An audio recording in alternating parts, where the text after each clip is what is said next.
গত 12 জুন 2026 তারিখে সংযুক্ত আরব আমিরাতের স্বরাষ্ট্র মন্ত্রণালয়ের directorate general of federal criminal police national central bureau NCB Abu Dhabi হতে প্রেরিত একটি ইমেইলের মাধ্যমে বাংলাদেশ সরকারকে জানানো হয়েছে যে দুর্নীতি মামলায় অভিযুক্ত বেনজির আহমেদকে সংযুক্ত আরব আমিরাত পুলিশ কর্তৃক গ্রেফতার করা হয়েছে এবং পররাষ্ট্র মন্ত্রণালয়ের মাধ্যমে ইউএই কর্তৃপক্ষের নিকট কূটনৈতিক চ্যানেলে আনুষ্ঠানিক এক্সট্রাডিশন রিকোয়েস্ট প্রেরণ করে এনসিবি আবু ধাবির সাথে সমন্বয়পূর্বক অতি দ্রুতই তাকে বাংলাদেশে নিয়ে আসা হবে। আপনাকে ধন্যবাদ। বিষয় হচ্ছে পুলিশের সাবেক আইজিপি বেনজির আহমেদের দুবাই পুলিশ কর্তৃক গ্রেপ্তার প্রসঙ্গে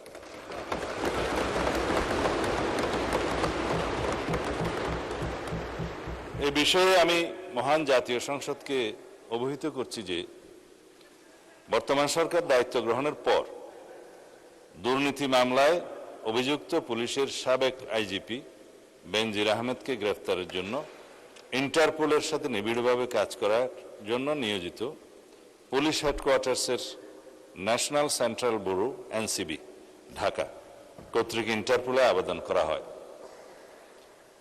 তৎপ্রেক্ষিতে গত 11 এপ্রিল 2025 এটা 2025-এ পাঠানো হয়েছিল, আমরা এটা মনিটর করেছি। ইন্টারপোল 2025/12239 নম্বর ফাইল ও 5174/4 2025 কন্ট্রোল নম্বরের মাধ্যমে বেনজির আহমেদের প্রতি রেড নোটিশ জারি করে। উক্ত রেড নোটিশের মাধ্যমে ইন্টারপোল কর্তৃক সংযুক্ত আরব আমিরাতের স্বরাষ্ট্র মন্ত্রণালয়কে অনুরোধ করা হয় গ্রেফতারের জন্য। মাননীয় স্পিকার, আমি এই মহান সংসদের মাধ্যমে সমগ্র জাতিকে জানাচ্ছি যে গত 12 জুন 2026 তারিখে সংযুক্ত আরব আমিরাতের স্বরাষ্ট্র মন্ত্রণালয়ের directorate general of federal criminal police national central bureau NCB Abu Dhabi হতে প্রেরিত একটি ইমেইলের মাধ্যমে বাংলাদেশ সরকারকে জানানো হয়েছে যে দুর্নীতি মামলায় অভিযুক্ত বেনজির আহমেদকে সংযুক্ত আরব আমিরাত পুলিশ কর্তৃক গ্রেফতার করা হয়েছে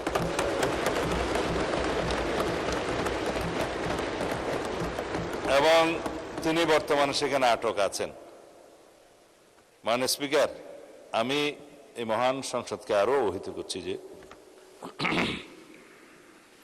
এনসিবি আবু ধাবি জানিয়েছে যে ইউএই ফেডারেল ল নম্বর 39/2006 অনুযায়ী গ্রেফতারের তারিখ হতে 30 দিনের মধ্যে কূটনৈতিক চ্যানেলের মাধ্যমে আনুষ্ঠানিক এক্সট্রাডিশন রিকোয়েস্ট প্রেরণ করতে হবে।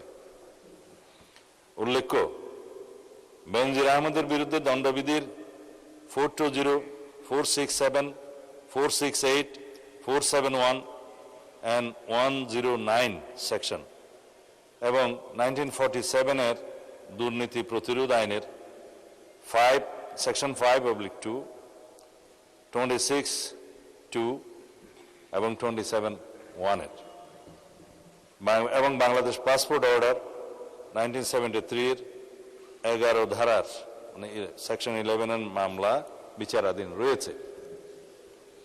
উক্ত বিষয়ে এনসিবি ঢাকা ইন্টারপোল চ্যানেলের মাধ্যমে রেড নোটিশ প্রকাশ, আন্তর্জাতিক সমন্বয়, বিদেশি কর্তৃপক্ষের সাথে যোগাযোগ এবং গ্রেফতার পরবর্তী ফলো আপ কার্যক্রম সম্পন্ন করেছে।